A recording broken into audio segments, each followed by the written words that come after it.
Assalamualaikum warahmatullahi wabarakatuh. Apa kabar? Saya Arsun Arif dari Forum News Network. Pemerintah akhirnya memutuskan memperpanjang PPKM sampai tanggal 25 Juli. Namun namanya sebagaimana dijelaskan oleh Menko Perekonomian Airlangga Hartarto dan Menko Marinvest Luhut Panjaitan, bukan PPKM darurat. Namanya diganti PPKM level 4. Level 4 itu yang paling tinggi. Jadi sekarang untuk Jawa dan Bali itu levelnya 4. Nanti ada level 1, 2, 3, dan 4. Nah sekarang namanya diganti menjadi PPKM level 4. Presiden merintahkan agar tidak lagi menggunakan nama PPKM darurat ataupun mikro, namun kita gunakan yang sederhana, yaitu PPKM level 4 yang berlaku hingga tanggal 25 Juli 2021.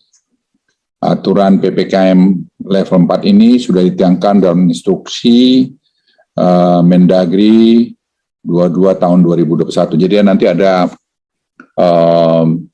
PPKM level 1 sampai level 4. Level 4 yang paling tinggi yang seperti sekarang kita sedang jalani. Kita juga akan melihat data-data sehingga pada tanggal 26 Juli 2021 akan dilakukan relaksasi dan pembukaan bertahap di beberapa daerah apabila menunjukkan perbaikan dari semua sisi, terutama penurunan kasus dan indikator sesuai dengan acuan dari WHO. Perubahan nama ini tampaknya yang kemarin membuat dua akun media sosial yang terafiliasi dengan Presiden Jokowi menyampaikan info yang berbeda. Anda masih ingat kan kemarin ketika menonton YouTube Sekretariat Presiden yang menampilkan pidato Presiden Jokowi, di situ dia mengumumkan adanya pelonggaran tanggal 26 Juli tanpa menyebutkan adanya perpanjangan. Tapi sebaliknya di akun Twitter resminya Jokowi dengan jelas menyebutkan adanya perpanjangan PPKM darurat sampai tanggal 25 Juli. Baru setelah itu ada pengendoran ada pelonggaran pada tanggal 25 Juli. Kegamangan sikap pemerintah dan diubahnya penyebutan PPKM darurat menjadi level 4 ini tampaknya merupakan strategi komunikasi pemerintah dalam menyikapi respon publik terhadap pelaksanaan PPKM darurat. Di Bandung, massa gabungan mahasiswa, para pengemudi ojol, dan para pedagang turun ke jalan menolak pelaksanaan PPKM darurat.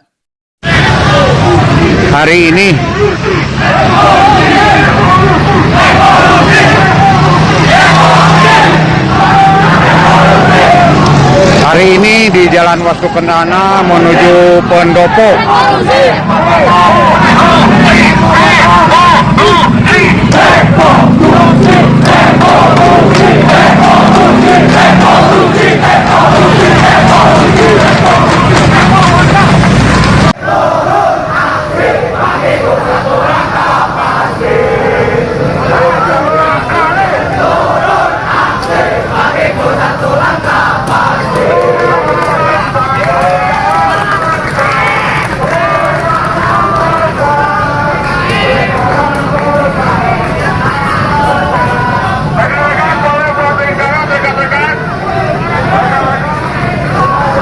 Selain di Bandung, di beberapa kota juga terjadi unjuk rasa. Bahkan bentrokan antara pedagang dengan aparat tidak bisa terhindarkan.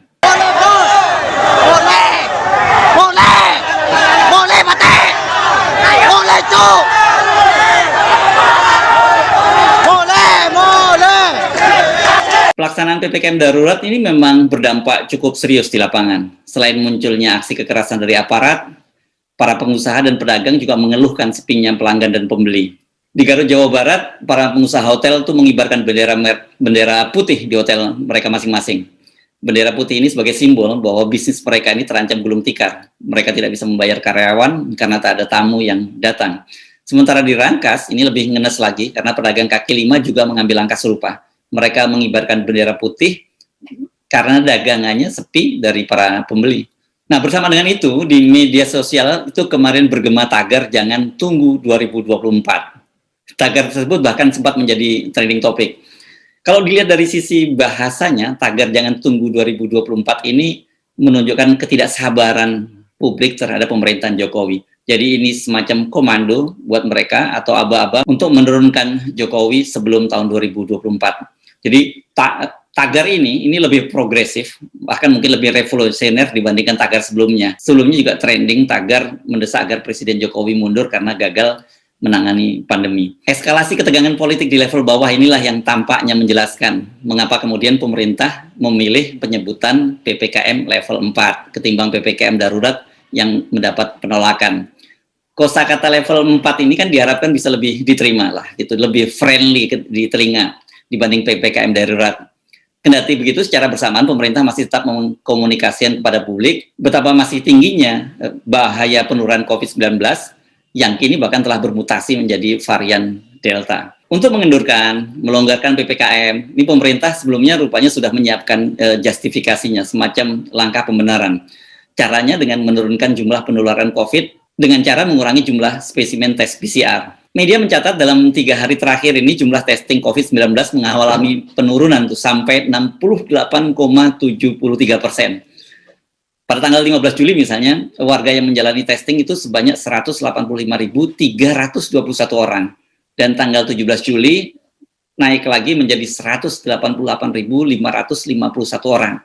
Nah, tetapi pada tanggal 19 Juli dan tanggal 20 Juli itu mengalami penurunan yang sangat signifikan. Pada tanggal 19 Juli, spesimen atau mereka yang mengikuti menjalani tes PCR itu hanya menjadi 127.000 orang, tepatnya 127.461 orang.